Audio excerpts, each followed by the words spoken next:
in the densest regions of the Amazon rainforest of Brazil, a certain tribe known as the Kayapo tribe had lived in harmony all these years. This was until they came across a certain foreigner in their land. It turns out that this being who they had met wasn't just any regular foreigner from a different tribe, but something from an entirely different civilization altogether, an alien. How did the tribesmen come across this otherworldly being? And what was the relationship between the alien and the people of Kayapo like? Join us as we journey back in time to uncover the astonishing story of when an alien lived among men, the arrival of a strange being into Kayapo. For centuries, the subject of alien invasion has always been something that has haunted humanity's imagination. From chilling science fiction stories to blockbuster movies, the theme surrounding the arrival of extraterrestrial beings coming to Earth has often been related to fear and destruction for some reason, and it's no wonder why that is. Apparently, this is so because the major concept behind aliens is that they are conquerors who only seek to dominate or annihilate humanity, hence an entity capable of initiating fear and terror. However, the story of Bep Kororoti seems to have changed that narrative entirely. The story of Bep Kororoti is one that some might regard as more of a well-crafted fiction tale than the narration of actual real events, and it's no surprise why. After all, it's not every time you get to hear that an alien came to live among men. To say that such a thing happened is bound to raise eyebrows or doubts anyway. However, while that might have been the case for many in the outside world, it has been a story of legend amongst Brazilians and a narration of the past life of the Kayapo tribe, the very past that has become deeply interwoven in their present culture. Talking about the culture of the Kayapo people, you should know that they have long lived under a very low profile, one that has been completely in sync with the nature of the Amazon rainforest. As simple as their life comes, theirs is always to make time to revere the nature around them, calling on the spirits and deities of the forest not just to enable their sustenance, but to thank them accordingly. This has always been their way of life, and it's one that reflects the values of the tribesmen. Being that they were semi-nomadic people, it was easy to live that way. All they needed to do was to stay in tune with all of life that was around them. Just to tell you how much they appreciated and respected the lands under their feet, the tribesmen practiced shifting cultivation. For them, they believed they were giving the land time to heal and replenish its nutrients. That way, they don't get to drain the lands completely. Their spiritual leaders or shamans were the guides of the community. They performed all the rituals that the people needed to do, more similar to the other neighboring tribes. This was to ensure that everything remained in balance within the community. In general, you can say the tribe's social structure was organized around the concept of communal living, with decisions being made collectively by the Council of Elders. What's more, the Kayapo people regarded themselves as equals. This could be seen in how they built their community. It turns out that they built their villages in a circular shape with communal spaces at the center. In this very middle, tribal members would gather for discussions, ceremonies, and celebrations from time to time. While rituals were integral to their daily lives, the Kayapo people were also good hunters who hunted and fished for survival. Each time they caught a game, they never failed to pay deep respect to the animal they relied upon. Sometimes they'd say a prayer to the dead animal, praying that its spirit becomes one with the forest. Other times they let the animal go depending on the age of the beast. What do you make of that? From our point of view, that very gesture is enough to disregard the tribe as savages. Instead, the Kayapo people can be regarded as a bunch of nomadic, peaceful folks who just live to appreciate the life around them. Still, as peaceful as the tribesmen were, they couldn't always escape the reality of conflict. It's just that this time, the said conflict didn't come from a neighboring tribe or natural disaster. It came in the form of a mysterious outsider. But this was no ordinary foreigner. It was something far more extraordinary, an alien. How did that come to be? Well, the story dates back to around the 1800s. According to the lore of the people, it all started after the night they had heard an eerie sound that echoed from the Serra Pukatoti mountain. Normally, the clan did hear strange voices from the top of the mountain, but this time it was different. It turns out that the sound was accompanied by a light that shone from a distance far away. This didn't just give them a chill, it made them worry at the time. What made things even more frightening for the tribe was that they already had a fright of the mountain. Apparently, owing to the misty nature of the mountain and how strange things were in the place, the shamans had suggested that everyone stay away. This was what exactly they did. Yet, here they were looking at the light coming from the very mountain that was prohibited. The whole event raised a lot of questions among the tribesmen. While the majority concluded that those were the works of a divine being, the others thought that the star had fallen from the sky. In truth, what had happened that night created quite an uneasy atmosphere all over the place. In the village, the Kayapo people talked about it for days and even whispered about the light they saw from the mountain. It didn't really help that the shaman and elders had no definite answer. If the reverse was the case, people would have been able to rest easily, but they couldn't. So it was only about time before someone went searching for answers. Being that the shaman and the elders already saw how much of a fuss the whole thing was causing in the village, they decided to arrange for a search party comprising of the bravest warriors to find out what was amuck in the mountains. Apparently for them, this was the only way of ensuring the safety of the people. However, on getting to the top of the mountain, the safety of the Kayapo tribe was once again questioned. When they got to the top of the mountain, what stood in front of them was a tall figure that didn't look natural at all. It turns out that its body was white, and it had a pair of eyes that protruded out of its eye sockets. As if that wasn't odd enough, the odd being in front of them had an odd-looking staff, and from the wave of the staff, the being in front of them could level the trees it so desired. Pretty creepy, right? Now imagine what that must have been like for the warriors. In short, they were terrified down to their feet. But then again, they had a sense of responsibility, so they knew they had to overcome what was in front of them, so they charged. The only problem was that they never knew what they were charging against. You see, while the Kayapo warriors had their spears and arrows, the being in front of them had just a staff. It's only that this staff wasn't like any ordinary staff. It was something that wielded immense power. The being had even made time to display such power, but it seemed like the tribesmen didn't really get the memo. Upon charging, they were all knocked unconscious by a single wave of the staff. This put them in an induced sleep for a while, and by the time they came to their senses, the being they had come after had disappeared. Of course, seeing what they were up against, they had no choice but to retreat. So they did so and went back to report to the elders, who were left completely dumbfounded. From then onwards, the elders pretty much surmised that the mountain was in no way habitable for the tribe because of the dangers that reside there. In one of their evening meetings, they declared the mountain forbidden to everyone.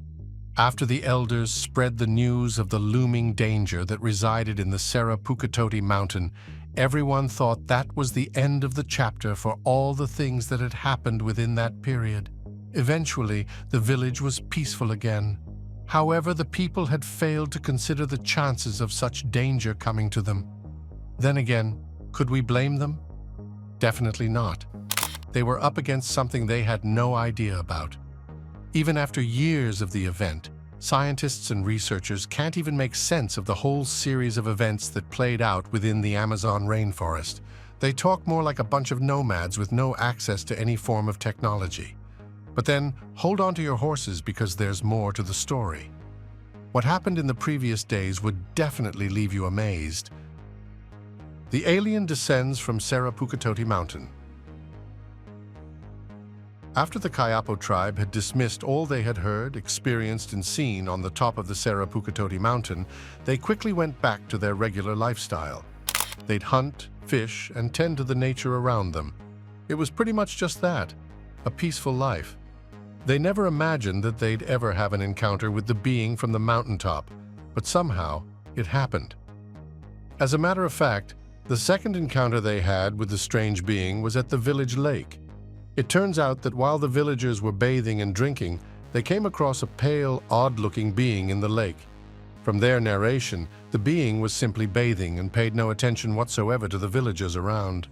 He didn't as much as flinch, turn to look around, nothing. He just went about his wash.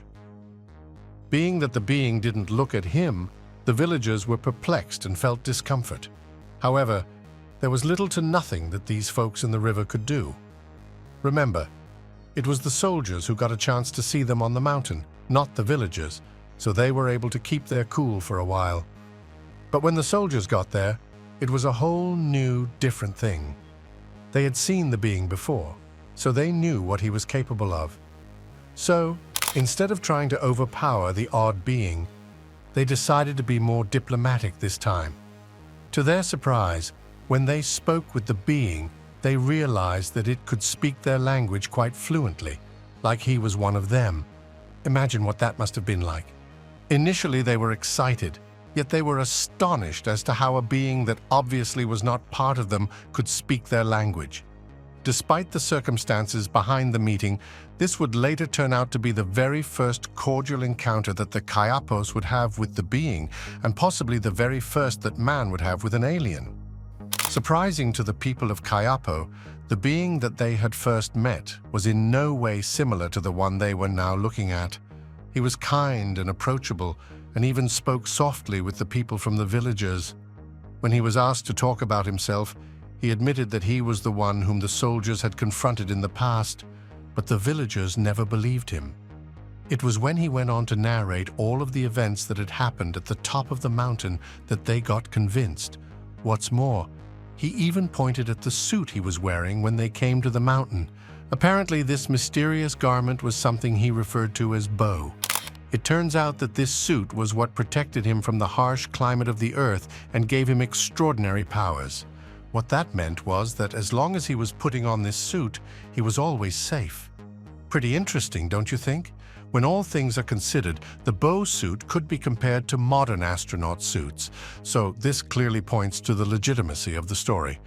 All through the period that the stranger talked, it was still quite shocking to see how such a monster had transitioned to be something or someone that docile. According to the being, he said, he only attacked because he felt threatened. They were, after all, the ones who had ambushed him from the beginning, so that was actually understandable to an extent. When they finally found the reason, they invited the stranger to the village to meet the Council of Elders. This was when things started to get clearer for the Kayapo tribe. Now, being in front of the elders, the strange being introduced himself as Bep Kororoti. In the Kayapo language, it literally means the man from the stars. From the stranger's perspective, this was most likely the way that he could identify his place of origin. While talking to the elders, he pointed out that he was not from the planet, but rather from the heavens above. Imagine that. That wasn't all he said. Bep Kororoti also narrated how far off he had traveled to reach our galaxy. He said he came from a faraway world deep in the cosmos, a place known as the Vines of the Stars. As Bep Kororoti revealed his true nature, one thing captured everyone's attention: his staff. The tribe had already been eyeing it closely, having heard from their soldiers about its immense power. When Bep Kororoti noticed their interest, he took the opportunity to explain how it worked, stressing that he could eliminate anyone with just a single touch of the staff. This, he explained, was how he had subdued the soldiers who attacked him earlier. Furthermore, he also talked about how it had the ability to level the lands ahead of him. Apparently, this tool, which was both powerful and convenient for Bep Kororoti, was powered by the sun. This tells us just how advanced his civilization must have been. Impressed by both his demonstration and their own experiences, the Kayapo tribe began to refer to the weapon as the Thundering Baruna, a name that portrayed the staff's formidable and thunderous power. Just like that, the people of the Kayapo tribe became conversant with the being they once saw as a stranger, not out of fright, but out of admiration. You see, while Bep Kororoti had portrayed himself as a being with immense supernatural powers, the tribesmen couldn't help but notice his soft side. For them, this was enough to accept him into the fold, which is exactly what they did. Crazily, the alien accepted without so much as blinking. He was, after all, lost and stranded on a planet he didn't have any idea about. So, What better way to survive than cohabiting with the people of the land, right? It would have been a win for the alien. When the elders had invited Bep Kororoti to stay with them, they clearly didn't have anything in mind. They were just being their regular nomadic self. However, this invite would later go on to redefine everything about their way of life. Before you come to the conclusion that the alien introduced them to an alien culture, you should know that never happened. Instead, what Bep Kororoti did was refurbish their culture into something a little way more advanced. Take their hunting skills, for example. Bep Kororoti taught them more efficient methods to catch a game while still allowing them to say their prayers so the animal's soul could find peace. But that wasn't all. He also improved their tools, making them sharper, stronger, and far easier to handle. His influence extended to agriculture as well, where he introduced innovative techniques designed to ensure the tribe's prosperity. Every step he took was aimed at helping the Kayapo tribe flourish, ultimately transforming them into one of the most dominant tribes in the Amazon rainforest. Despite all of that, Bep Kororoti's greatest achievement was introducing the clan to a far more reformed means of governance. Apparently, this governorship was still going to leave the shamans and elders on top, but it ensured a certain hierarchy. So, in the times when the shaman or elders weren't around, the people knew who they could look up to next. Initially, this livelihood was quite complicated for the Kayapo people, but somehow they eventually got used to the new way of things. However, what proved even more difficult for the tribe was settling down and abandoning their nomadic lifestyle. It turns out that Bep Kororoti had brought this up as a suggestion to the elders. He proposed that the clan was bound to do better if they settled in one place and built a village. While talking about the matter, he made sure to point out that the development might take a while, but it would have happened anyway if they had all worked together. Clearly, you can imagine how big a step this would be for the Kayapo tribe, but the elders were open to the idea. A few weeks after they had come to a conclusion, they decided to build a circular village close to the Xingu River with the chief's house in the center. Apparently, this design ensured that everyone was able to maintain the hierarchy of things, and it did more than that. If we are being honest, this was a significant shift that helped the clan establish its presence in the forest. Considering how things turned out, it's safe to say the world might not have known about the existence of the tribe if they had not decided to settle down. Even to this day, the clan still remains there, protecting their lands. So at the end of the day, it was definitely a big win in the history of the Kayapo tribe.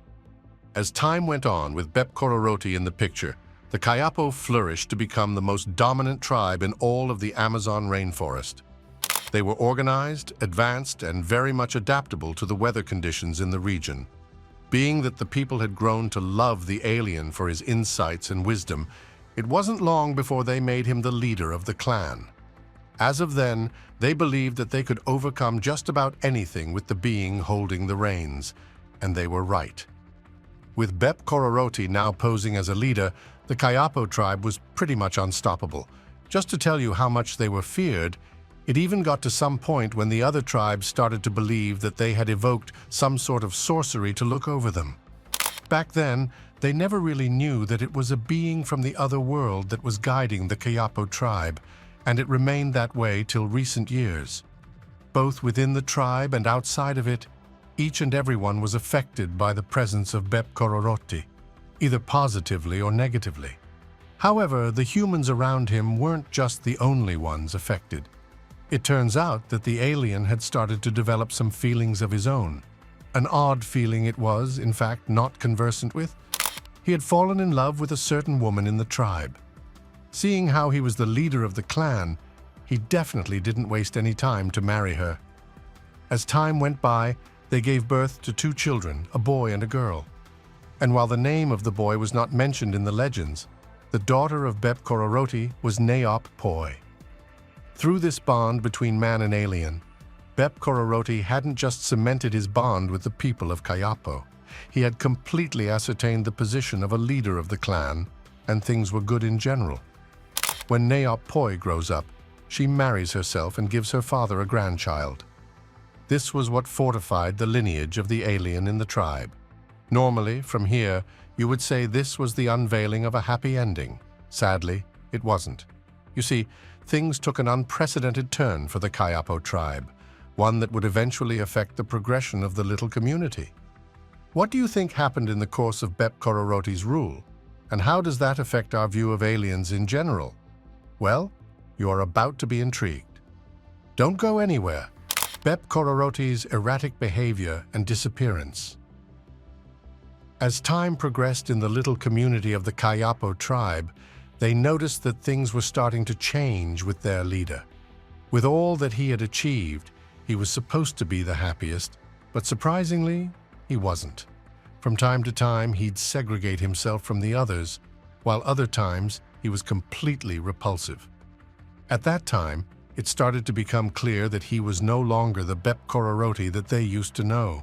Of course, this behavior would have passed if it had just been any regular tribe member. But this is the leader we are talking about. In truth, the whole erratic behavior got them worried, but there was little to nothing they could do about it. They only hoped that in the coming days he would come out from any mood he was caught up in.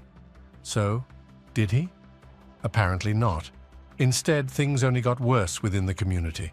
As a matter of fact, when the tribesmen were able to really notice the height of things during a hunting trip, it turns out that during this trip, Bep Kororoti had an argument with one of the men. Normally, you'd assume that as the leader, he would try to straighten out things, but he didn't.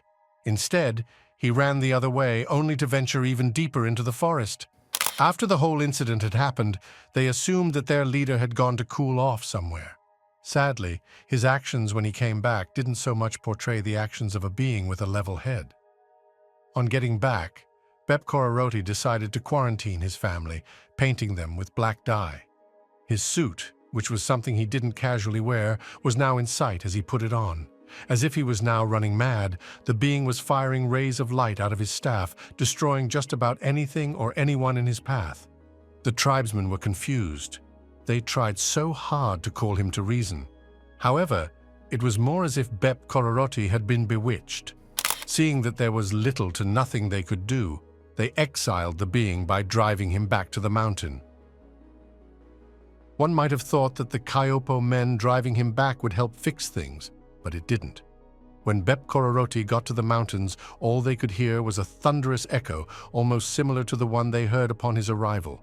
Only this time, the light didn't just shine from the mountain. It shone on his family, who he had painted black before going berserk. Right after the light enveloped them, they vanished, and the villagers could only see a flying, saucer-like object that they had never seen in the skies before. For a tale as old, it is strange and unbelievable, that much we know. However, it can't be ruled off, owing to how the Kayapo tribe has ensured the tale is passed down to future generations. But then, who do you think passed down this information to the people? Well, it is no other than Niop Poi, the daughter of Bep Kororoti. It turns out that while her father had taken off to the heavens, he had decided to leave her behind. According to Niop Poi, she claims that her father spoke to her right before his departure, expressing how much he was concerned about the village's future. So, basically, he, leaving Niop Poi behind, was his own means of ensuring that everything would remain in order after he was long gone. One might wonder if he was so worried and why he caused so much damage in the village in the first place. Was he sad, angry, or disturbed? No one can really tell. This is one of the mysteries that the Kayapo tribe has yet to solve. However, one thing was certain. They were glad for all the sacrifices that this otherworldly being had made for them.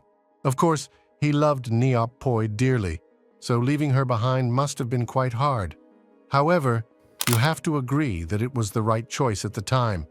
You see, while the tribe had been able to transition into something more of a modern village in the few years that Bep Kororoti spent on Earth, they were still finding it hard to maintain such a lifestyle without proper guidance. That said, anyhow you look at things, they were bound to fall back to their primitive ways in a year or two. On the other hand, with Niop Poi around, the chances of that happening were almost zero. Niop Poi was the closest to her father, so she saw pretty much everything about him, including how he was able to harness the resources around him. These very approaches were the same ones that she had maintained in the land all through the years she had lived on Earth. She improved the farming practices, hunting, and even fishing.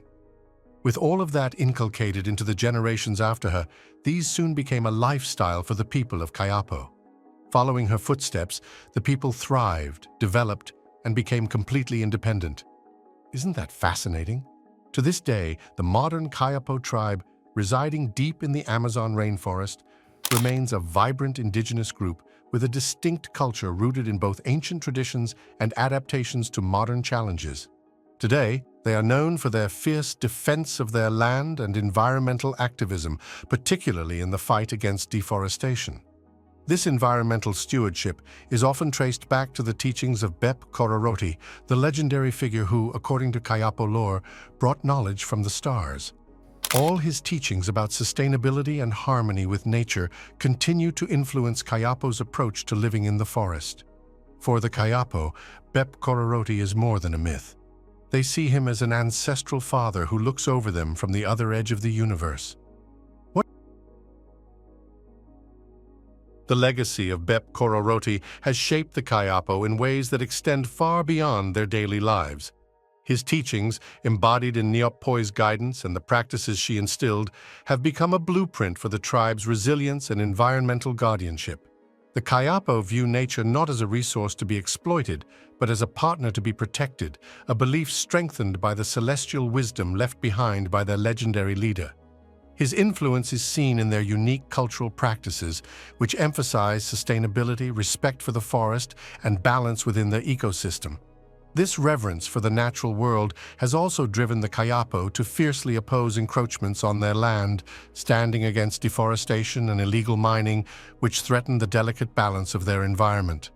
Today, the Kayapo story of Bep Kororoti serves as both a spiritual anchor and a call to action for their community. His tale reminds them of their duty to protect the Amazon, honoring his memory by preserving the very forest he helped them understand. Many Kayapo believe that Bep Kororoti still watches over them, guiding their actions to defend the forest he once cherished. His presence is felt in the rainforest's rustling leaves and in the shared conviction that they are custodians of this lush, precious land. Through his teachings, Bep Kororoti lives on, influencing the Kayapo and inspiring others worldwide to appreciate the profound connection between humanity and the natural world. What do you think about the legend of Bep Kororoti? Do you believe in the tale that the Kayapo tribe has passed on for generations? We'd love you to share your opinion in the comment section. If you enjoyed the video, make sure you like, share, and subscribe to the channels. Also, click the next video shown on your screen. You will enjoy it.